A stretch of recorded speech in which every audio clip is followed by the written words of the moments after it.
Hallelujah. ನಮಸ್ಕಾರ ಎಲ್ಲರಿಗೂ. ಕರ್ತನಾದ ಯೇಸು ಕ್ರಿಸ್ತನ ನಾಮದಲ್ಲಿ ಒಂದು ಸಾಧನೆ ಪ್ರಿಯರಾದ ದೇವಜನರೇ, ಈ ಲೈಟ್ ಆಫ್ ಕ್ರಿಸ್ತ ಚಾನಲ್ನಿಂದ ನಾನು ನಿಮ್ಮನ್ನು ವಂದಿಸ್ತಾ ಇದ್ದೀನಿ. ಹಲ್ಲೆಲೂಯಾ. ಇವತ್ತು ಟಾಪಿಕ್ ಏನಂತಂದರೆ ಚಿಂತೆ ಬಗ್ಗೆ. ಚಿಂತೆ. ಫಿಲಿಪ್ 4:6 ಓದಿ. ಯಾವ ಸಂಬಂಧವಾಗಿಯೂ ನಾವು ಚಿಂತೆ ಮಾಡಬಾರದು. ಹಲ್ಲೆಲೂಯಾ. ಯಾವ ಸಂಬಂಧವಾಗಿ ನಾವು ಚಿಂತೆ ಮಾಡಬಾರದು. ಚಿಂತೆ ಮಾಡಿದ್ರೆ ಮತ್ತಾಯ 6:25 ಚಾಪ್ಟರ್ ಹೇಳುತ್ತೆ, ನಾವು ಚಿಂತೆ ಮಾಡಿದ್ರೆ ಒಂದು ಮೊಳ ಉದ್ದ ಆಗೋದಿಲ್ಲ, ಒಂದು ಮೊಳ ತುಂಡಾಗೋದಿಲ್ಲ ಅಲ್ವಾ? ನಾವು ಚಿಂತೆ ಮಾಡಬಾರ್ದು. ನಮ್ಮ ಚಿಂತ ಭಾರವಲ್ಲ ದೇವರ ಮೇಲೆ ಹಾಕಬೇಕು. ಚಿಂತೆ ಮಾಡಿ ಮಾಡಿ ಒಂದು ಮೊಳ ಉದ್ದ ಬೆಳೆಯುವುದು ನಿಮ್ಮಲ್ಲಿ ಯಾರಿಂದ ಆದೀತು? ಚಿಂತೆ ಮಾಡಿ ಒಂದು ಮೊಳ ಯಾರಿಂದ ಆಗಿತ್ತು? ಉದ್ದ ಬೆಳೆಯಕ್ಕಾಗುತ್ತಾ? ಆಗೋದಿಲ್ಲ. ಇಲ್ಲ ಒಂದು ಮೊಳ ತುಂಡ ಆಗೋಕ್ಕಾಗುತ್ತಾ? ನಾವು ಚಿಂತೆಯಲ್ಲೇ ಮುಳುಗೋಗುತ್ತಿದ್ದೇವೆ ಜನರೇ. ಇದಲ್ಲದೆ ನೀವು ಉಡುಪಿನ ವಿಷಯದಲ್ಲಿ ಚಿಂತೆ ಮಾಡುವುದೇಕೆ? ಅದಕ್ಕೆ ಉಡುಪಿನ ವಿಷಯದಲ್ಲಿ, ಬಟ್ಟೆ ಬಗ್ಗೆ ಯಾಕೆ ನೀವು ಚಿಂತೆ ಮಾಡ್ತೀರಾ? ಚಿಂತೆ ಮಾಡಬೇಡಿ. ಅಡವಿಯ ಹೂವುಗಳು ಬೆಳೆಯುವ ರೀತಿಯನ್ನು ಯೋಚಿಸಿ ತಿಳಿಯಿರಿ. ನೋಡಿ, ಅಡವಿ ಹೂವುಗಳು ಬೆಳೆದಿದ್ರು ಅವು ಬೆಳಗ್ಗೆ ಹೊತ್ತು ಪ್ರಕಾಶವಾಗಿರುತ್ತೆ ಅಲ್ವಾ? ಅಡವಿಯ ಹೂವುಗಳು ಬೆಳೆಯುವ ರೀತಿಯನ್ನು ಯೋಚಿಸಿ ತಿಳಿಯಿರಿ. ಅವು ದುಡಿಯುವುದಿಲ್ಲ, ನೂಲುವುದಿಲ್ಲ. ಆದಾಗ್ಯೂ ಆ ಹೂವುಗಳಲ್ಲಿ ಒಂದಕ್ಕಿರುವಷ್ಟು ಅಲಂಕಾರವು ಬೇರೆದಲ್ಲಿರುವುದಿಲ್ಲ. ಆಮೇಲೆ ನೋಡಿ, ಹೂವು ಅದು ದುಡಿಯುವುದಿಲ್ಲ, ನೂಲುವುದಿಲ್ಲ, ಅದರ ಪ್ರಕಾಶವಾಗಿರುತ್ತಲ್ವಾ? ನಮ್ಮ ಜೀವನ ಚಿಂತೆಯಲ್ಲೇ ಇರ್ತದೆ. ಅದು ಚಿಂತೆ ಮಾಡುತ್ತಾ? ಇಲ್ಲ. ಅದಕ್ಕೆ ನೋಡಿ, ದೇವರು ಹೇಳ್ತಾರೆ, ದೇವರ ಹೂವುಗಳು ಹೇಗಿರ್ತಾವೋ ಆ ಥರ ಪ್ರಕಾಶವಾಗಿರ್ಬೇಕು ನೀವು. ಹೂವು ಬೆಳೆದಾಗ ಹೆಂಗಿರುತ್ತೆ? ಪ್ರಕಾಶವಾಗಿರುತ್ತಂತಾರೆ. ಏನು ಊಟ ಮಾಡಬೇಕು, ಏನು ಕುಡಿಯಬೇಕು, ಏನು ಒದ್ದುಕೊಳ್ಳಬೇಕೆಂದು ಚಿಂತೆ ಮಾಡಬೇಡಿರಿ. ಹೇಳ್ತಾರೆ ದೇವರು, ನಾಳೆಗೆ ಏನಪ್ಪ ತಿನ್ನಬೇಕು, ಏನು ಊಟ ಮಾಡಬೇಕು, ನಾಳೆ ಬಗ್ಗೆ ಏನಂತ ನಾವು ಚಿಂತೆ ಮಾಡಬಾರ್ದು. ನಮ್ಮ ಚಿಂತಾ ಭಾರವಲ್ಲ ಯೇಸು ಸ್ವಾಮಿ ಮೇಲೆ ಹಾಕ್ಬೇಕು. ಅವ್ರಿಗೆ ಗೊತ್ತಿದೆ ನಮ್ಗೆ ಏನು ಉಣ್ಣಬೇಕು, ಏನು ತಿನ್ನಬೇಕು, ಅವತ್ತಿನ ಕಾಟ ಅವತ್ತಿಗೆ ಕೊಡ್ತಾರೆ. ಅದಕ್ಕೆ ನಾವು ಚಿಂತೆ ಮಾಡಲೇಬಾರದು. ಅದರಿಂದ ನಾಳಿನ ವಿಷಯವಾಗಿ ಚಿಂತೆ ಮಾಡಬೇಡಿ. ಅದಕ್ಕೆ ನಾಳಿನ ವಿಷಯದಲ್ಲಿ ನಾಳೆ ಏನಪ್ಪಾ ಅನ್ನೋದು ಚಿಂತೆ ಮಾಡಬೇಡ್ರಿ. ನಿಮ್ಮ ಚಿಂತೆ ಎಲ್ಲ ಯೇಸು ಸ್ವಾಮಿ ಮೇಲೆ ಹಾಕಿ, ಅವ್ರು ನೋಡ್ಕೊಂತಾರೆ. ಹಲ್ಲೆಲೂಯಾ. ನಾಳಿನ ದಿನವು ತನ್ನದನ್ನು ತಾನೇ ಚಿಂತಿಸಿಕೊಳ್ಳುವುದು. ಆವತ್ತಿನ ಕಾಟ ಅವತ್ತಿಗೆ ಸಾಕು. ಹೇಳ್ತಾರೆ, ನಾಳೆ ಏನಪ್ಪಾ ಅಂತ ಹೇಳಿ ನಾವು ಚಿಂತೆ ಮಾಡಬಾರ್ದು. ಅವತ್ತು ಏನ್ ತಿಂತೀವೋ, ಏನು ಉಣ್ತೀವೋ ಅಷ್ಟೇ ಸಾಕು. ನಿಮ್ಮ ಚಿಂತೆ ಏನಿದೆ ನನ್ನ ಮೇಲೆ ಹಾಕಿ ಅಂತ ದೇವ್ರು. ನೋಡಿ, ಎಂತ ಒಳ್ಳೆ ದೇವರಪ್ಪ. ಇಂಥ ಒಳ್ಳೆ ತಂದೆ ನಮಗೆ ಯಾರು ಸಿಗ್ತಾರೆ? ಈಗ ಅಕಸ್ಮಾತ್ ನಮ್ಮ ತಂದೆ ತಾಯಿ ಇದ್ರೆ, ನಾವು ದುಡಿಲಿಕ್ಕೆ ಹೋಗಲಿದ್ರೆ ಅವ್ರು ಚಿಂತೆ ಮಾಡ್ತೇವೆ, ಕೆಲ್ಸಕ್ಕೆ ಹೋಗಿಲ್ಲ, ದುಡಿಯೋಕೆ ಹೋಗಿಲ್ಲ ಅಂತ ಅಂತಾರೆ. ಅದು ದೇವ್ರನ್ನ ಹೇಳ್ತಾರೆ, ನಿಮಗಾಗ ನಾನು ಎಲ್ಲವನ್ನು ಮಾಡಿ ಮುಗಿಸಿದ್ದೀನಿ, ನಿಮ್ಮ ಚಿಂತೆ ಮಾಡಬೇಡಿ, ನಿಮ್ಮ ಚಿಂತೆ ಭಾರ ನನ್ನ ಮೇಲೆ ಹಾಕಿ, ನಿಮಗೆ ಯಾವತ್ತು ಏನು ಬೇಕೋ ಅದನ್ನು ನಾನು ಕೊಡ್ತೀನಿ ಅಂತ ಹೇಳ್ತಾರೆ. ಹಲ್ಲೆಲೂಯಾ. ಸರ್ವ ವಿಷಯದಲ್ಲಿ ದೇವರ ಮುಂದೆ ನಾವು ಪ್ರಾರ್ಥನೆ ಮಾಡಬೇಕು. ಹೇಳ್ತಾರೆ ದೇವರು, ಸರ್ವ ವಿಷಯದಲ್ಲಿ ದೇವರ ಮುಂದೆ ನಾವು ದೇವರ ಮುಂದೆ ಹೇಳಬೇಕು. ಸರ್ವ ವಿಷಯಗಳಿರ್ತವೆ. ಎಷ್ಟೋ ಸಾಲದಲ್ಲಿರ್ಬೋದು, ಬೇರೆ ಲೋಕದ ರೀತಿಯಲ್ಲಿ ಇರ್ಬೋದು, ಅನ್ಯ ಜನಗಳ ಎಲ್ಲ ರೀತಿಯಲ್ಲಿ ಸಾಲ ಮಾಡಬೇಕು. ಎಲ್ಲ ನಮ್ಮ ಸರ್ವ ವಿಷಯಗಳು ಅಂದರೆ ನಮ್ಗೆ ಏನೇನೋ ಇದೆಯೋ, ನಮ್ಮ ಚಿಂತಾ ಭಾರ ಏನೇನೋ ಸಾಲಗಳಿರ್ಬೋದು, ದುಃಖದಲ್ಲಿರ್ಬೋದು, ನೋವದಲ್ಲಿರ್ಬೋದು, ರೋಗದಲ್ಲಿರ್ಬೋದು, ಸರ್ವ ವಿಷಯಗಳಲ್ಲಿ ನಾವೇನು ಮಾಡಬೇಕು? ದೇವರ ಮುಂದೆ ಇಕ್ಕಬೇಕು. ಹಲ್ಲೆಲೂಯಾ. ನಮ್ಮ ಸರ್ವ ವಿಷಯಗಳಲ್ಲಿ ದೇವರ ಮುಂದೆ ಇಕ್ಕಬೇಕು ನಾವು. ಸರ್ವ ವಿಷಯಗಳಲ್ಲಿ ದೇವರ ಮುಂದೆ ಇಕ್ಕಬೇಕು ನಾವು. ಯಾಕಂದ್ರೆ ದೇವರ ಮುಂದೆ ಇಕ್ತೀವಿ, ಏನು ಮಾಡ್ತೀವಿ? ಜನಗಳ ಮುಂದೆ ಹೋಗ್ತೀವಿ, ಪಕ್ಕದ ಮನೆಯವ್ರಿಗೂ ಹೇಳ್ತೀವಿ, ನೋಡ್ರಿ ನನಗೆ ಕಷ್ಟ ಇದೆ ರೀ, ಈ ಥರ ಸಾಲದಲ್ಲಿದ್ದೀವಿ ರೀ, ನೋಡಿ ಈ ಥರ ನಮಗೆ ಈ ಥರ ಊಟಕ್ಕೂ ಸ್ವಲ್ಪ ಕಷ್ಟ ಇದೆ ರೀ, ಈ ಥರ ರೋಗದಲ್ಲಿದ್ದೀವಿ ಅಂತ ಹೇಳ್ಬಿಟ್ಟು ನಾವು ಜನರ ಮುಂದೆ ಹೇಳ್ತೇವೆ. ಅವರಿಂದ ತೀರ್ಸೋಕ್ಕಾಗುತ್ತಾ? ನಮ್ಮ ಸರ್ವ ವಿಷಯಗಳಲ್ಲಿ ಏನು ಹೇಳಿದ್ರು ದೇವರ ಮುಂದೆ ಇಕ್ಬೇಕು ನಾವು. ಹೇಳ್ತಾರೆ ದೇವರು, ದೇವರ ಮುಂದೆ ಇಕ್ಬೇಕು. ಸರ್ವ ವಿಷಯಗಳೆಲ್ಲ ಸೇರಿ ದೇವರ ಮುಂದಕ್ಕೆ ಪ್ರಾರ್ಥನೆ ಮಾಡ್ಬೇಕು. ನಾವು ಪಕ್ಕದ ಮನೆಯವ್ರು ಹೇಳೋದು, ಎದುರು ಮನೆಯವ್ರಿಗೆ ಹೇಳೋದು, ನಮ್ಗೆ ಈ ಥರ ಕಷ್ಟ ಇದೆ ರೀ, ಕೆಲಸ ಇಲ್ಲ, ಈ ಥರ ಸಾಲದಲ್ಲಿ ಸಿಕ್ಕಾಕೊಡ್ತೀವಿ, ಲೋನ್ ಏನೋ ಸಿಗುತ್ತಾ, ಲೋನ್ ಏನೋ ಕೊಡಿಸ್ತೀರಾ ಅಂತ ಹೇಳ್ಬಿಟ್ಟು ನಾವು ದೇವ್ರನ್ನ ಕೇಳಲ್ವಲ್ಲ.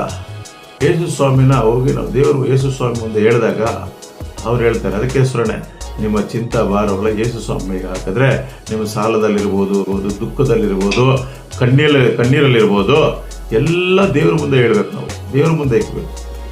ಸರ್ವಜನಿಗೆ ಹೋಗ್ಬಿಟ್ಟು ಅಕ್ಕಪಕ್ಕದ ಮನೆಯವ್ರಿಗೆ ಹೇಳೋದಲ್ಲ, ಫ್ರೆಂಡ್ಸ್ಗೆ ಹೇಳೋದಲ್ಲ, ಸಂಬಂಧಿಕರಿಗೆ ಹೇಳೋದಲ್ಲ, ಯಾರಿಂದನೂ ಸಾಧ್ಯವಿಲ್ಲ ಬಿಡುಗಡೆ ಕೊಡೋಕ್ಕೆ.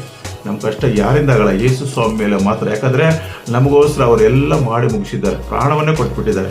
ನನ್ನ ಮಗಳೇ, ನಿನಗಾಗ ನಾನು ಪ್ರಾಣ ಕೊಟ್ಟು ನಿನಗಾಗಿ ರಕ್ತ ಸುರಿಸಿದ್ದೀನಿ, ಎಲ್ಲವನ್ನೂ ಬಿಟ್ಟಿದ್ದೀನಿ, ನಾನು ನಿನಗೆ ಏನು ಬೇಕು ಹೇಳು, ನನ್ನಿಂದ ನಿನಗೆ ಏನು ಬೇಕು ನಾನು ಕೇಳು. ಬೇಡಿಕೊಂಡ್ರೆ ತಾನೇ ನಮ್ಗೆ ದೊರಕೋದು, ಬೇಡಿಕೊಳ್ಳಿರೋ ದೊರಕೋದು, ಹುಡುಕಿರಿ ಸಿಕ್ಕೋದು, ತಟ್ಟಿರಿ ತಿರುಗೋದು ದೇವರೇನು ಹೇಳಿದ್ದಾರೆ. ಅದನ್ನು ಬೇಡ್ಕೊಳ್ಳೋದಿಲ್ಲ, ಎಲ್ಲ ದೇವ್ರ ಮುಂದೆ ಇಕ್ಕಬೇಕು. ನಮ್ಮ ಎಲ್ಲ ಸರ್ವ ವಿಷಯಗಳಲ್ಲಿ ಎಲ್ಲ ದೇವ್ರ ಮುಂದೆ ಇಕ್ಕಿದಾಗ ದೇವ್ರು ನಮ್ಗೆ ಏನೇನು ಅಗತ್ಯಗಳು ಬೇಕು. ಈಗ ನೋಡಿ, ಸತ್ತೋರ್ನ ಬದುಕೋದು ಅವರೇ, ರೋಗ ಬಿಡುಗಡೆ ಕೊಡೋದು ಅವರೇ, ನಮ್ಮ ಸಾಲದಲ್ಲಿ ಸಿಕ್ಕಾಕೊಡಿದ್ರೆ ಅವರೇ ಬಿಡುಗಡೆ ಕೊಡೋದು. ಅದಕ್ಕೋಸ್ಕರ ಎಲ್ಲ ನಾವು ದೇವರ ಸರ್ವ ವಿಷಯಗಳಲ್ಲಿ ದೇವರ ಮುಂದೆ ಇಕ್ಕಿ ಪ್ರಾರ್ಥನೆ ಮಾಡಬೇಕು. ಹಲ್ಲೆಲೂಯಾ. ನೋಡು, ಈ ಜ್ಞಾನೋಕ್ತಿಗಳಲ್ಲಿ 16:3 ಜ್ಞಾನೋಕ್ತಿ ಹೇಳುತ್ತೆ, ನಿನ್ನ ಕಾರ್ಯಭಾರವನ್ನು ಯೆಹೋವನಿಗೆ ವಹಿಸಿದರೆ ಯೆಹೋವನಿಗೆ ಒಪ್ಪಿಸ್ಬೇಕು. ನಾವು ನಿನ್ನ ಉದ್ದೇಶಗಳು ಸಫಲವಾಗುವವು.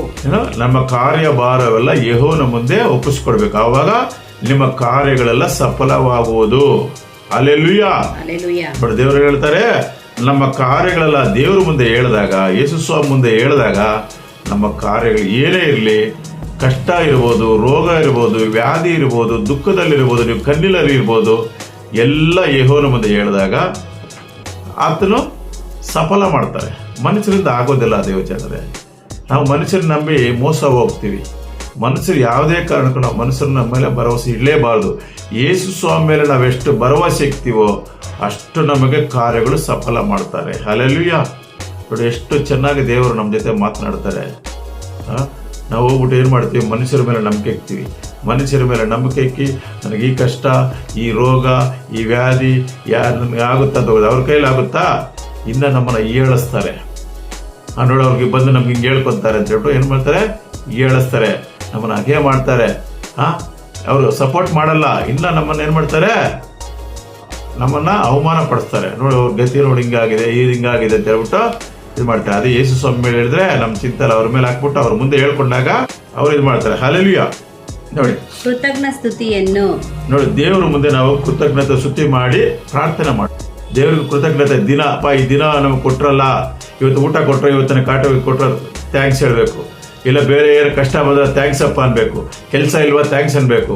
ಊಟ ಇಲ್ವಾ ಥ್ಯಾಂಕ್ಸ್ ಅನ್ಬೇಕು. ಎಲ್ಲ ಕೃತಜ್ಞತೆ ದೇವ್ರಿಗೆ ಹೇಳ್ತಾ ಹೇಳ್ತಾ ದೇವ್ರಿಗೆ ಒಂಥರ ಸಂತೋಷ ಆಗುತ್ತೆ. ಏವ ನೋಡಿ, ಅವ್ರಿಗೆ ಎಷ್ಟು ಕಷ್ಟ ಬಂತು, ಏವನ ಜೀವಿತದಲ್ಲಿ ಎಷ್ಟೊಂದು ಕಷ್ಟ ಬಂತು. 10 ಮಕ್ಕಳು ಸತ್ತು ಹೋದ್ರು, ಆಸ್ತಿ ಹೋಯ್ತು, ಅವ್ರ ಚಿನ್ನ ಬೆಳ್ಳಿ ಎಲ್ಲ ಹೋಯ್ತು. ಅವ್ರು ಹೇಳಿದ್ರು, ದೇವ್ರೇ ನನ್ನ ಮಕ್ಕಳು ಸತ್ತಿದ್ರು, ನೀವು ಕೊಟ್ರ ತುಂಬ ಥ್ಯಾಂಕ್ಸ್. ಈ ಕಷ್ಟ ಕೊಟ್ಟಿರೋ ತುಂಬ ಥ್ಯಾಂಕ್ಸ್. ನನಗೆ ಕುಷ್ಠರೋಗ ಕೊಟ್ಟ ತುಂಬ ಥ್ಯಾಂಕ್ಸ್. ನೋಡಿ, ಎಷ್ಟು ಚೆನ್ನಾಗಿ ಅವರು ಏನು ಕಷ್ಟ ಬಂದಷ್ಟು ನಾವು ದೇವ್ರಿಗೆ ಥ್ಯಾಂಕ್ಸ್ ಹೇಳಿದ್ರೆ ದೇವ್ರಿಗೆ ಅಷ್ಟು ಸಂತೋಷತ್ತೆ. ನೋಡಿ, ನಾನು ಎಷ್ಟು ಕಷ್ಟ ಕೊಟ್ಟರು ನನ್ನ ಮಗಳು, ನನ್ನ ಮಗಳು ನೋಡಿ ನನ್ನನ್ನೇ ಕೇಳ್ತಾರಲ್ಲ. ಈಗ ಯಾರಿಗಾಗಲಿ ಗೊತ್ತಿಲ್ಲ ನಮ್ಗೆ ಏನು ಕೊಡ್ಬೇಕು ಅನ್ನೋದು. ಅದಕ್ಕೆ ಆವತ್ತಿನ ಕಾಟ, ಅವತ್ತಿಗೆ ಚಿಂತೆ ಮಾಡಬೇಡಿ. ನಿಮ್ಮ ಚಿಂತೆ ಎಲ್ಲ ಆತನ ಮುಂದೆ ಹಾಕಬೇಕು. ಹಲ್ಲೆಲೂಯಾ. ಅದಕ್ಕೆ ದೇವ್ರ ಕೃತಜ್ಞತೆ ಸ್ತುತಿ ಮಾಡಿದಾಗ ದೇವರಿಗೆ ಸಂತೋಷ. ನೋಡಿ, ಒಬ್ಬರು ಬಿಲಿವರ್ಸು ಒಂದು ಚರ್ಚ್ಗೆ ಒಬ್ಬರು ಸಾಕ್ಷಿ ಅಮ್ಮ ದೇವ್ರ ಹಾಲೆಗೆ ಹೋಗ್ತಾರೆ ಭಾನುವಾರ. ಅಂದರೆ ಅವ್ರ ಮಗ ಸತ್ತೋಗಿರ್ತಾರೆ. ಯಾರಿಗೂ ಹೇಳಿಲ್ಲ. ಯಾರಿಗೂ ಹೇಳಿದ್ರೆ ಅವರು ಆರಾಧನೆಗೆ ಹೋದರು. ಬಿಲಿವರ್ಸು ಹೋದರು. ಹೋಗ್ಬಿಟ್ಟು ಆರಾಧನೆ ಎಲ್ಲ ಮುಗಿಸ್ಬಿಟ್ಟು ಆಮೇಲೆ ಅವರು ನನ್ನದು ಸಾಕ್ಷಿ ಹೇಳ್ತೀನಿ ಅಂತ ಹೇಳ್ಬಿಟ್ಟು ಫಸ್ಟ್ ಹತ್ರ ಮೈಕ್ ಇಸ್ಕೊಂಡು, ನಾನಿವತ್ತು ಒಂದು ವಿಷಯ ಹೇಳಬೇಕು. ಸರಿ, ಏನಮ್ಮ ಅಂತ ಹೇಳಿ ಮೈಕ್ ಕೊಡ್ತಾರೆ. ಮೈಕ್ ಕೊಟ್ಟರೆ, ಇವತ್ತು ನೀವೆಲ್ಲರೂ ನಮ್ಮ ಮನೆಗೆ ಬರಬೇಕು, ಒಂದು ಫಂಕ್ಷನ್ ಇದೆ ಅಂತ ಹೇಳ್ಬಿಟ್ಟು ಮೈಕ್ ಎತ್ಕೊಂಡು, ಏನು ಫಂಕ್ಷನು ಅಂತ ಹೇಳ್ಬಿಟ್ಟು ಫಾಸ್ಟು ಆಲೋಚನೆ ಮಾಡ್ತಾರೆ. ಇದು ನೀವು ಮೈಕ್ ಕೊಟ್ಟಿದ ತಕ್ಷಣ ಏನೋ ಫಂಕ್ಷನ್ ಅಂತ ಹೇಳ್ತಾ ಇದ್ದಾರಲ್ಲ, ಎಷ್ಟು ದಿನ ತಿಳಿದ್ರೆ ಇವಾಗ ಮೈಕಲ್ಲಿ ಹೇಳ್ತಾ ಇದ್ದಿಲ್ಲ ಅಂತ ಅವರು ಯೋಚನೆ ಮಾಡ್ತಾರೆ. ಎಲ್ಲರೂ ಬರಬೇಕು, ದಯವಿಟ್ಟು ಇವತ್ತೊಂದು ಫಂಕ್ಷನ್ ಇದೆ. ಸರಿ, ಏನು ಫಂಕ್ಷನು ಅಂತ ಹೇಳಿದಾಗ, ನನ್ನ ಮಗ ಬಂದು ತೀರ್ಕೊಂಡ್ರು, ಆದರೂ ನಾನು ಚರ್ಚಿಗೆ ಬಂದು ದೇವ್ರ ಆರಾಧನೆ ಮಾಡಿ ಅದಕ್ಕೆ ದೇವ್ರ ಕೃತಜ್ಞತೆ ಸ್ತುತಿ ಮಾಡಿ ಸಂತೋಷ ಪಡೋದು. ಯಾಕಂದ್ರೆ ಆ ಟೈಮ್ಗೆ ಬಂದು ನನಗೋಸ್ಕರ ದೇವರು ಅಲ್ಲಿ ವೆಯ್ಟ್ ಮಾಡ್ತಾ ಇರ್ತಾರೆ. ನಾನು ಕೂತ್ಕೊಳ್ಳೋ ಜಾಗದಲ್ಲಿ ಬಂದು ವೆಯ್ಟ್ ಮಾಡ್ತಾ ಇರ್ತಾರೆ. ನಾವು ಹೋಗಲಿಲ್ಲ, ದೇವ್ರನ್ನ ದುಃಖ ಪಡಿಸ್ಬೋದಾ, ದುಃಖ ಪಡ್ತಾರೆ ಅಂತೇಳಿ ಪರವಾಗಿಲ್ಲ, ನನ್ನ ಮಗ ಸತ್ತೋಗಿದ್ರು ಕೂಡ ಪರಲೋಕದಲ್ಲಿರ್ತಾನೆ ಅನ್ನೋದು ನನಗೆ ನಂಬಿಕೆ ಇದೆ. ಪರಲೋಕದಲ್ಲಿ ಇರ್ತಾನೆ ಅನ್ನೋದು ನನಗೆ ನಂಬಿಕೆ ಇದೆ ಅಂತ ಹೇಳ್ಬಿಟ್ಟು ಅವರು ಆರಾಧನೆ ಮುಗಿಸ್ಕೊಂಡು ಅದಕ್ಕೋಸ್ಕರ ಎಲ್ಲರಿಗೂ ಶಾಕ್ ಆಗೋಯ್ತು. ಅಯ್ಯೋ, ಅವು ಪಾಸ್ಟ್ ಹೇಳ್ತಾರಂತೆ, ಏನಮ್ಮ ಸತ್ತೋಗಿದ್ರೆ ಇವೆಲ್ಲ ಮುಗಿಸ್ಕೊಳ್ತಾನೆ ಬರ್ಬೇಕು, ದೇನಕ್ಕೆ ಬಂದೆ ಅಂತಾರಂತೆ. ಅದಕ್ಕೆ ಅವ್ರು ಹೇಳ್ತಾರೆ, ಅವರು ಆಲೋಚನೆ, ನನಗಿಂತ ಅಪ್ಪ ನಿಮ್ಮ ಹತ್ರ ನಾನು ಕಲಿಬೇಕು ಅಂತ ಹೇಳ್ಬಿಟ್ಟು ಆ ಸೇವಕ ಹೇಳ್ತಾರೆ, ನಿಮ್ಮ ಹತ್ರ ಕಲಿಬೇಕು. ನೋಡು, ಮಗ ಸತ್ತೋಗಿದ್ರು ಕೂಡ ಬಾಗ್ಲು ಹಾಕೊಂಡು ಬಂದು ಆರಾಧನೆ ಮುಗಿಸ್ಕೊಂಡು ನಮ್ಮ ಮನೇಲಿ ಒಂದು ಫಂಕ್ಷನ್ ಇದೆ ಅಂತೇಳಿ ಎಷ್ಟು ಖುಷಿಯಾಗಿ ಹೇಳ್ತಿದ್ರೆ, ನಾವು ದುಃಖ ಪಡಬಾರ್ದು. ಸತ್ತೋಗಿದ ಮಗ ಅಂತ ಹೇಳ್ಬಿಟ್ಟು ಸತ್ತೋಗಿದ್ರು ಕೂಡ ದೇವ್ರ ಹತ್ರ ಇದೆ ಅಷ್ಟು ನಂಬಿಕೆ. ನೋಡಿ, ಅಯ್ಯಮ್ಮನಿಗೆ ಅಷ್ಟು ವಿಶ್ವಾಸ. ಅದಕ್ಕೆ ವಿಶ್ವಾಸ, ನಂಬಿಕೆ ಯೇಸು ಸ್ವಾಮಿ ಮೇಲೆ ಇರಬೇಕಾದ್ರು ಆತನ ಕೃತಜ್ಞತೆ. ಅವಾಗ ಏನಾಗುತ್ತೆ ದೇವ್ರಿಗೆ, ನೋಡಿ ನನಗೂ ಮುಖ್ಯತೆ ಕೊಟ್ಲು ನನ್ನ ಮಗಳು ಅಂತ ಹೇಳ್ಬಿಟ್ಟು ದೇವ್ರು ಅದ್ರ 4 ಮಕ್ಕಳು ಕೊಡ್ತಾರೆ ಅಂತಂದ್ರೆ ದೇವ್ರು ಎಲ್ಲ ದೇವ್ರ ಕೈಲಿದೆ, ಎಲ್ಲ ದೇವ್ರು ಕೊಡ್ತಾರೆ.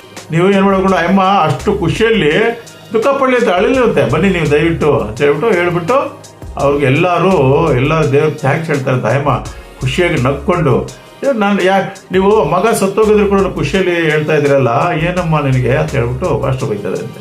ಇಲ್ಲ ಪಾಸ್ಟ್ರೆ, ಅವ್ರು ಸತ್ತಿದ್ರು ಕೂಡ ಯೇಸು ಸ್ವಾಮಿ ಹತ್ರ ಇರ್ತಾರೆ. ಫಸ್ಟ್ ನನಗೆ ದೇವ್ರ ಮುಖ್ಯತೆ ಕೊಡಬೇಕು, ದೇವ್ರ ಕೃತಜ್ಞತೆ ಸ್ತುತಿ ಮಾಡಬೇಕು. ಅವ್ರು ಸತ್ತೋಗಿದೆ ಅಂತ ಹೇಳ್ಬಿಟ್ಟು ಹತ್ತುಕೊಂಡು ಕೂತ್ಕೊಂಡು ಅವ್ರು ಎದ್ದು ಬರ್ತಾರಾ? ಬರೋದಿಲ್ಲ. ಅದಕ್ಕೋಸ್ಕರ ದೇವ್ರನ್ನ ಸಂತೋಷಪಟ್ಟು ಹೋಗ್ಬಿಟ್ಟು ಅವನ್ನ ಎಲ್ಲರೂ ಆ ಥರ ಆಲೋಚನೆ ಮಾಡ್ತಾರೆ. ಅದಕ್ಕೋಸ್ಕರನೇ ದೇವ್ರಿಗೆ ಯಾವಾಗಲೂ ಕೃತಜ್ಞತೆ ಸ್ತುತಿ ಮಾಡ್ತಾ ಇರಬೇಕು. ದೇವ್ರು ಸಂತೋಷ ಪಡಿಸಿದಾಗ, ಈಗ ನಮಗೆ ದುಃಖ ಕೊಟ್ಟರೆ ನಾವು ದೇವ್ರನ್ನ ಇದು ಮಾಡ್ತೀವ. ಅದಕ್ಕೋಸ್ಕರ ದೇವ್ರನ್ನ ಯಾವಾಗಲೂ ಸಂತೋಷ ಪಡಿಸಿದಾಗ ದೇವ್ರು ಸಂತೋಷವಾಗಿ ನಮ್ಗೆ ಆಶೀರ್ವಾದ ಮಾಡ್ತಾರೆ.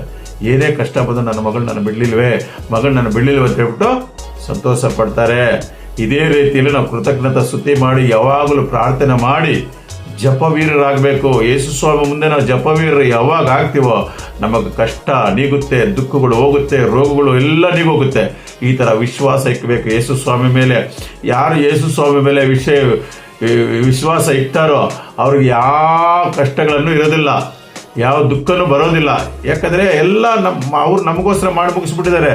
ಅದಕ್ಕೋಸ್ಕರನೇ ದೇವರಲ್ಲಿ ನಾವು ಯಾವಾಗ ಕೃತಜ್ಞತೆ ಸ್ತುತಿ ಮಾಡಿ ಪ್ರಾರ್ಥನೆ ಮಾಡಬೇಕು. ದೇವ್ರ ಜನರೇ ಪ್ರಾರ್ಥನೆ ಮಾಡಿ ವಿಜ್ಞಾಪಗಳು ಮಾಡಬೇಕು. ಹಲ್ಲೆಲೂಯಾ. ದೇವರೇ, ಎಲ್ಲ ಕಷ್ಟ ಕೊಟ್ಟಿದ್ದಕ್ಕೆ ಸ್ತೋತ್ರ ಅಪ್ಪ. ಅವ್ರು ಅಮ್ಮ ಹೇಳ್ತಾರಂತೆ, ನನ್ನ ಮಗನ ಸತ್ತೋದ್ರಲ್ಲ, ತುಂಬ ಥ್ಯಾಂಕ್ಸ್ ಅಪ್ಪ ಅಂತ ಹೇಳ್ತಾರಂತೆ. ಈಗ ನೀವು ಹೇಳ್ತೀವಾ? ಥ್ಯಾಂಕ್ಸ್ ಹೇಳ್ತಾ, ಅಯ್ಯೋ ನನ್ನ ಮಗನು ಅಪ್ಪ ಎಸಪ್ಪ, ನಾನು ನಿನ್ನ ನಂಬಿದ್ದೀನಿ, ನನ್ನ ಮಗ ಸತ್ತೋದ್ರೆ ನಾನು ಏನು ಮಾಡಲಿ ಅಂತ ಹೇಳ್ಬಿಟ್ಟು ಅಂತ ಅಳ್ತೀವಿ. ಏನಾದ್ರು ಏನು ಮಾಡ್ತಾರೆ, ಸತ್ತೋಗ್ಬಿಟ್ರೆ ಅಯ್ಯೋ ನನ್ನ ಮಗ ಹೋಗ್ಬಿಟ್ಟ, ನನ್ನ ಗಂಡ ಹೋಗ್ಬಿಟ್ಟ, ಮನೆ ಕೊರೋನಾ ಟೈಮ್ ಬೆಳ್ಳೋಳು ಅಂತ ಬಾಯಿ ಬೆಳ್ಕೊತಾರೆ. ಸತ್ತ ಮೇಲೆ ಅವ್ರನ್ನ ಸಂತೋಷವಾಗಿ ಕಳಿಸ್ಬೇಕು. ಯಾಕಂದ್ರೆ ದೇವ್ರ ಹತ್ರ ಹೋಗಿ ಸೇರ್ತಾರೆ ಅವರು. ನಾವು ಅವ್ರನ್ನ ಹತ್ತು ಗೋಳಾಡಿ ಇದು ಮಾಡಿದ್ರೆ, ಅಯ್ಯೋ ನನ್ನ ಮೇಲೆ ಭರವಸೆ ಸಿಕ್ಕಲಿಲ್ಲ, ಇವರು ನನ್ನ ಮೇಲೆ ಭರವಸೆ ಸಿಕ್ಕಲಿಲ್ಲ ದೇವ್ರ ಮೇಲೆ ಅಂತ ಹೇಳ್ಬಿಟ್ಟು ದೇವ್ರು ಚಿಂತೆ ಮಾಡ್ತಾರೆ. ಹಲ್ಲೆಲೂಯಾ. ಆ ಥರ ಯಾವಾಗಲೂ ನಮ್ಮ ಚಿಂತೆ ಭಾರವಲ್ಲ ಯೇಸು ಸ್ವಾಮಿ ಮೇಲೆ ಹಾಕೊಡ್ಬೇಕು. ದೇವ್ರ ಜನರೇ, ಏನು ಚಿಂತೆ ಮಾಡಬಾರ್ದು, ಆ ಚಿಂತವೆಲ್ಲ ಯೇಸು ಸ್ವಾಮಿ ಮೇಲೆ ಹಾಕಬೇಕು. ಹಲ್ಲೆಲೂಯಾ. ಏಸಪ್ಪ ಸ್ತೋತ್ರಕ್ಕಾದ್ರೆ ಇದೇ ರೀತಿಯಲ್ಲಿ ಸ್ವಾಮಿ ಎಲ್ಲರೂ ಕಣ್ಣು ಮುಚ್ಚಿ ನಾವು ಪ್ರಾರ್ಥನೆ ಮಾಡೋಣ. ಇದೇ ರೀತಿಯಲ್ಲಿ ನಾವು ವಿಶ್ವಾಸ ಇಕ್ಕಬೇಕಂತೇಳಿ ಪ್ರಾರ್ಥನೆ ಮಾಡಬೇಕು. ಹಲ್ಲೆಲೂಯಾ. ಪ್ರಾರ್ಥನೆ ವಿಜ್ಞಾಪನೆಗಳನ್ನು ಮಾಡುತ್ತಾ ನಿಮಗೆ ಬೇಕಾದದ್ದನ್ನು ತಿಳಿಯಪಡಿಸಿರಿ. ನಿಮಗೆ ಬೇಕಾದದನ್ನೆಲ್ಲ ತಿಳಿಯಪಡಿಸಿರಿ ಹೇಳ್ತಾರೆ ದೇವರು. ಪ್ರಾರ್ಥನೆ ಮಾಡುತ್ತಾ ವಿಜ್ಞಾಪನೆ ಮಾಡುತ್ತಾ ನಿಮಗೆ ಬೇಕಾಗದನ್ನೆಲ್ಲ ತಿಳಿಯಪಡಿಸಿರಿ ಅಂತಾರೆ ದೇವರು. ನಿಮ್ಗೆ ಏನೇನು ಬೇಕೋ ಎಲ್ಲ ನನ್ನ ಮುಂದೆ ಕೇಳಿ ತಿಳಿಸಿ, ನಾನು ನಿಮಗೆ ಕೊಡ್ತೀನಿ ಅಂತಾರೆ ದೇವರು. ಹಲ್ಲೆಲೂಯಾ. ಎಲ್ಲ ಏನು ಬೇಕು ಅಂತ ಹೇಳ್ಬಿಟ್ಟು ದೇವ್ರ ಮೇಲೆ ನಾವು ಪ್ರಾರ್ಥನೆ ಮಾಡಿ ವಿಜ್ಞಾಪನೆ ಮಾಡಿ ಆತನ ಪಾದದಲ್ಲಿ ನಾವು ಕುತ್ಕೋಬೇಕು. ತಾಳ್ಮೆಯಿಂದ ತಗ್ಗಿಸ್ಕೊಳ್ಬೇಕು. ನಾವು ತಗ್ಗಿಸ್ಕೊಂಡು ಆತನ ಕೃತಜ್ಞತೆ ಸ್ತುತಿ ಮಾಡಿ ವಿಜ್ಞಾಪನೆ ಮಾಡುತ್ತಾ ದೇವರು ನಮ್ಮ ಮೊರೆಯನ್ನು ಕೇಳ್ತಾರೆ. ನಾವು ಪ್ರಾರ್ಥನೆ ಮಾಡೋದಿಲ್ಲ ಸರಿಯಾಗಿ, ದೇವ್ರಿಗೆ ಮುಖ್ಯತೆ ಕೊಡೋದಿಲ್ಲ. ಆತನ ಸಮ್ಮುಖದಲ್ಲಿ 1 2 ಅವರ್ 3 ಅವರ್ ಕುತ್ಕೊಂಡು ಪ್ರಾರ್ಥನೆ ಮಾಡಬೇಕು, ಜಪ ಮಾಡಿ ನಾವು ಜಯ ಹೊಂದ್ಕೋಬೇಕು. ಯೇಸು ಸ್ವಾಮಿ ಏನು ಹೇಳ್ತಾರೆ ಗೊತ್ತಾ?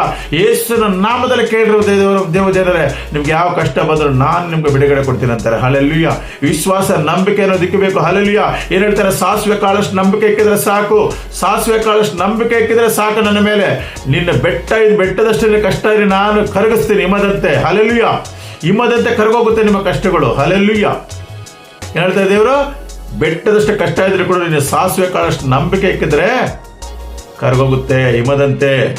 ಚೆನ್ನಾಗಿ ಪ್ರಾರ್ಥನೆ ಮಾಡಬೇಕು, ವಿಜ್ಞಾಪನೆ ಮಾಡ್ಬೇಕು, ತನ್ನ ಪಾದದಲ್ಲಿ ಕುತ್ಕೋಬೇಕು. ಅವರನ್ನ ಗಟ್ಲು ಗೋಳಾಡಿರಿ, ಅಳಿರಿ. ಪೌಲಗಡೆ ಒಳಗಡೆ ಹೋಗಿ ಕುತ್ಕೊಂಡು, ಏಸಪ್ಪ ನನಗೆ ಈ ಕಷ್ಟ, ನನಗೆ ಕಷ್ಟ, ಈ ದುಃಖ ಎಲ್ಲ ನಿಮ್ಮ ಪಾದದಲ್ಲಿ ಒಪ್ಪಿಸಿದಾಗ ದೇವರೆಲ್ಲ ಬಿಡುಗಡೆ ಕೊಡ್ತಾರೆ. ಹಲ್ಲೆಲೂಯಾ. ಯಾಕೆ ನಾವು ಚಿಂತೆ ಮಾಡಬೇಕು? ಯಾವ ಚಿಂತೆ ಎಲ್ಲ ಆತನ ಮೇಲೆ ಹಾಕೊಡ್ಬೇಕು. ಲೋಕದ ಚಿಂತೆಗಳು ನಮ್ಮ ಮೇಲೆ ಇರಬಾರ್ದು, ಲೋಕದ ಜನಗಳು ನಾವು ನಂಬಾರ್ದು.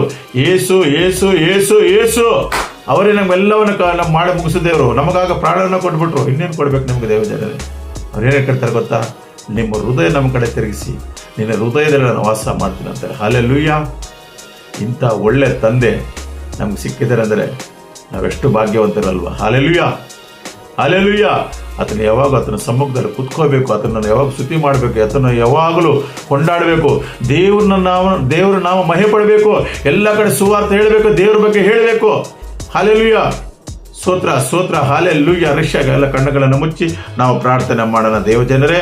ಅದಕ್ಕೋಸ್ಕರ ನಂಬಿಕೆ ವಿಶ್ವಾಸ ಇಕ್ಕೋಣ, ಯೇಸು ಸ್ವಾಮಿ ಮೇಲೆ ಇಕ್ಕೋಣ. ಈ ಲೋಕದ ಜನಗಳ ಮೇಲೆ ಬೇಡ, ಈ ಲೋಕದ ಆಸೆಗಳು ಬೇಡ, ಲೋಕದ ಇಚ್ಛೆಗಳು ಬೇಡ, ಯಾವುದು ಶರೀರ ಆಶೆಗಳು ಎಲ್ಲ ಬಿಟ್ಟು ಏಸು ಏಸು ಏಸು ಏಸು. ನಮ್ಮ ಬಾಯಲ್ಲಿ ಏಸು ಬಿಟ್ಟರೆ ಇನ್ಯಾವುದು ಬರಬಾರ್ದು ದೇವ ಜನರೇ. ಎಲ್ಲ ಅವ್ರು ನೋಡ್ಕೊತಾರೆ. ಅದಕ್ಕೋಸ್ಕರನೇ ಪ್ರಾರ್ಥನೆ ವಿಜ್ಞಾಪನೆ, ಪ್ರಾರ್ಥನೆ ವಿಜ್ಞಾಪನೆ, ಸರ್ವ ವಿಷಯಗಳೆಲ್ಲ ಆತನ ಮುಂದೆ ಇಕ್ಕಿಬಿಡಬೇಕು. ನಮ್ಗೆ ಏನೇ ಕಷ್ಟ ದುಃಖ ನೋವು ಏನಿದ್ರು ಆತನ ಮುಂದೆ ಇಕ್ಕಿಬಿಟ್ಟು ಪ್ರಾರ್ಥನೆ ಮಾಡಿ ಎಲ್ಲ ಸಫಲ ಆಗುತ್ತೆ. ಹಲ್ಲೆಲೂಯಾ. ಅದಕ್ಕೋಸ್ಕರ ಕಣ್ಣುಗಳನ್ನು ಮುಚ್ಚಿ, ಏಸಪ್ಪ ಈ ವಿಶ್ವಾಸ ಈ ನಂಬಿಕೆ ನಮಗೂ ಸ್ವಾಮಿ ನೀವತ್ತು ಕೊಡಿ. ಲೈಟ್ ಆಫ್ ಕ್ರಿಸ್ಟ್ ಚಾನಲ್ ಮೂಲಕದಿಂದ ಅಪ್ಪ ನೀವು ಮಾತನಾಡಿದರೆ ಸ್ವಾಮಿ, ಇದು ಲೈಟ್ ಆಫ್ ಕ್ರಿಸ್ಟ್ ಚಾನಲ್ನ ಸ್ವಾಮಿ ನೋಡಿದಂಥ ಮಕ್ಕಳನ್ನ ಇನ್ನು ಹೆಚ್ಚಾಗಿ ವಿಶ್ವಾಸ ಬೆಳಿಬೇಕು, ಇನ್ನು ನಂಬಿಕೆ ಬೆಳಿಬೇಕು. ಯೇಸುವಿನ ನಾಮದಲ್ಲಿ ಅಪ್ಪ, ಯೇಸುವಿನ ನಾಮದಲ್ಲಿ ಏನು ಕಷ್ಟ ಬಂದರು, ಏನು ದುಃಖ ಬಂದರು, ಏನು ರೋಗ ಬಂದರು ನಿಮ್ಮನ್ನು ಮಾತ್ರ ಬೇಡ್ಕೋಬೇಕು ಸ್ವಾಮಿ. ಆ ಕುಟುಂಬನ ನೀವು ಆಶೀರ್ವಾದ ಮಾಡಬೇಕು ಸ್ವಾಮಿ. ಅಪ್ಪ ಆ ಕುಟುಂಬನ ಸ್ವಾಮಿ ನೀವು ಆಶೀರ್ವಾದ ಮಾಡಿ ರೋಗಗಳಿಂದ ಬಿಡುಗಡೆ, ಶಾಪಗಳಿಂದ ಬಿಡುಗಡೆ, ಮಾಟ ಮಂತ್ರ ಕಿರಿಗಳು ಎಷ್ಟೋ ಜನ ಮಾಟ ಮಂತ್ರಗಳಿಂದ ನರಳಾಡ್ತಾ ಇರ್ತಾರೆ, ಬಿಡೋಷ್ಟು ನರಳಾಡ್ತಾ ಇದ್ದಾರೆ. ಯೇಸುವಿನ ನಾಮದಲ್ಲಿ ಸುಟ್ಟರಿತಾ ಇದ್ದಾರೆ ಸ್ವಾಮಿ. ಯೇಸುವಿನ ನಾಮ ಸುಟ್ಟಾಕಿ ಸ್ವಾಮಿ. ಅವ್ರನ್ನ ಆಶೀರ್ವಾಸಿ ಬಲಪಡಿಸಿ ಅಪ್ಪ ಪರಲೋಕ ರಾಜ್ಯಕ್ಕೆ ಬರಬೇಕನ್ನೋದು ನಿಮ್ಮ ಚಿತ್ತ ಸ್ವಾಮಿ. ಯೇಸುವಿನ ನಾಮದಲ್ಲಿ ಕರ್ತನೆ ಏಸಪ್ಪ ಎಲ್ಲ ಕುಟುಂಬಗಳನ್ನು ಆಶೀರ್ವಾದ ಮಾಡಬೇಕು ಸ್ವಾಮಿ. ನಿನ್ನ ಪರಲೋಕದ ಒಂದು ಬೆಂಕಿ ನೀಡಲಿ ಸ್ವಾಮಿ. ಯೇಸುವಿನ ನಾಮದಲ್ಲಿ ಸಾಲಗಳು ಅಪ್ಪ ದುಃಖಗಳು ನೋವುಗಳು ಹಿಮದಂತೆ ಸ್ವಾಮಿ ಕರಗೋಗಲಿ ಸ್ವಾಮಿ. ನಿಮ್ಮ ಮೇಲೆ ವಿಶ್ವಾಸಿಕ್ಕಂಥ ಜನಗಳಿಗೆ ನಾನು ಎಂದಿಗೂ ಅವ್ರನ್ನ ಕೈ ಬಿಡೋದಲ್ಲ, ತೊರೆಯೋದಿಲ್ಲ ಅಂತ ಹೇಳಿದ್ರೆ ಸ್ವಾಮಿ. ಎಂದಿಗೂ ಅವ್ರು ಕೈ ಬಿಡದೆ ಸ್ವಾಮಿ ನೀವು ಕಾಪಾಡುವಂಥ ದೇವರಾಗಿದ್ದಾರೆ ಸ್ವಾಮಿ. ಯೇಸು ಕ್ರಿಸ್ತನ ನಾಮದಲ್ಲಿ ಸ್ವಾಮಿ ಒಪ್ಪಿಸಿ ಪ್ರಾರ್ಥಿಸಿ ಬೇಡ್ತದೆ ನನ್ನ ಜೀವಳ ತಂದೆ. ಆಮೇನ್.